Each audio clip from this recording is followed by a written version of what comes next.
bersihkan diri kita dari hal-hal yang negatif. Kita perlu belajar menetralkan, mengubahnya menjadi hal-hal yang memberdayakan, membuat kita lebih kuat lagi.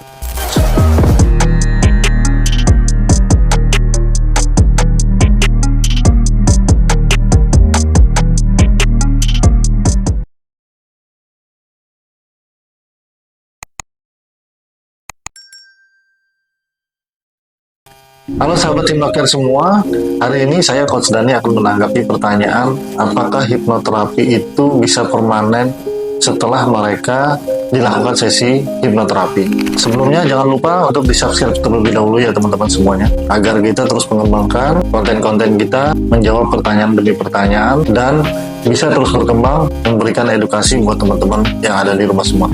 Jadi teman-teman, terapi itu tidak bisa permanen teman-teman ya.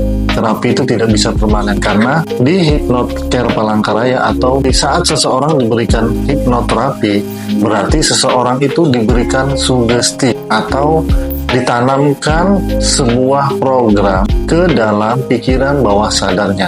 Namun teman-teman, yang namanya ditanamkan atau diberikan sugesti itu masuk ke dalam bawah sadarnya tidak akan bisa selama-lamanya, karena fitrahnya manusia itu tidak ada yang terus-menerus, bahkan bisa dikatakan permanen begitu-begitu saja. Justru itu akan merusak kedinamisan pertumbuhan manusia itu sendiri. Jadi program pun mengikuti seperti itu, akan mengikuti dinamisnya manusia, yaitu terus bertumbuh, terus berkembang ke arah yang lebih baik. Nah, terkait dengan program tertentu yang ditanamkan, itu akan bisa permanen jika seseorang mempertahankan, merawat, dan mengembangkan program tersebut. Karena teman-teman, pikiran bawah sadar itu seperti sebuah kebun. Dia itu, dan kitalah tukang kebunnya. Dia akan ditanam seperti bibit yang tumbuh perlahan demi perlahan, kemudian dirawat dari rumput-rumput liar, sehingga akhirnya terbentuklah pohon-pohon yang bagus, kebunnya menghasilkan buah yang bagus.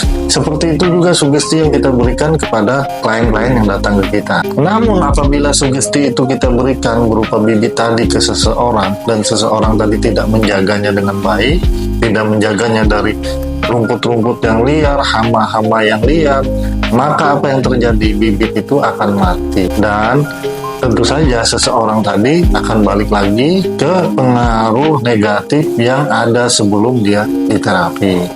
Jadi alangkah lebih baiknya apabila sesudah terapi ditanamkan bibit positif, ditanamkan program yang positif, ya kita sebagai tukang kebunnya harus merawat dan mengembangkan menjadi lebih baik lagi, menjadi lebih bagus lagi. Karena ketika ditanamkan sebuah program, maka pikiran kita juga ikut berubah. Pandangan kita terhadap segala sesuatu juga berubah.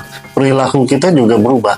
Namun, balik lagi seperti yang saya bilang tadi, hama rumput liar itu seperti kata-kata yang negatif itu terus berdatangan di kehidupan kita.